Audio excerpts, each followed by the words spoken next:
Welcome back नासिन ख़बर वाखींदासीं cricket के हवाले से वर्ल्ड कप में अज न्यूज़ीलैंड और दक्षिण अफ्रीका जो टीमूं आमू साम्हूं थी रहियूं आहिनि।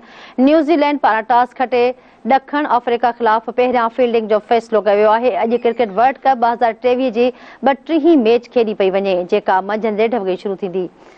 एक भेरो ॿीहर ख़बर वाखींदासीं वर्ल्ड कप में अॼु न्यूज़ीलैंड और दक्षिण अफ्रीका जूं टीमूं आमू साम्हूं थी रहियूं आहिनि। न्यूज़ीलैंड पारां टॉस खटे दक्षिण अफ्रीका खिलाफ पहिरियां बैटिंग जो फ़ैसिलो कयो फील्डिंग जो फ़ैसिलो कयो आहे। अॼु क्रिकेट वर्ल्ड कप 2023 जी 32 मैच खेॾी पई वञे, जेका मंझंदि 1:30 वॻे शुरू थींदी।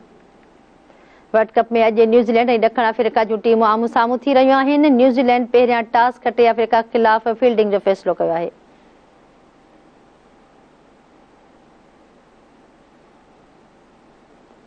ICC वर्ल्ड कप 2023 जा नाज़िन मुक़ाबला जारी आहिनि। अॼु अव्हांखे ॿुधायूं पिया वर्ल्ड कप में न्यूज़ीलैंड ऐं दक्षिण अफ्रीका जूं टीमूं आमू साम्हूं थी रहियूं आहिनि। न्यूज़ीलैंड पारां टॉस खटे दक्षिण अफ्रीका खिलाफ पहिरियां फील्डिंग जो फ़ैसिलो कयो आहे।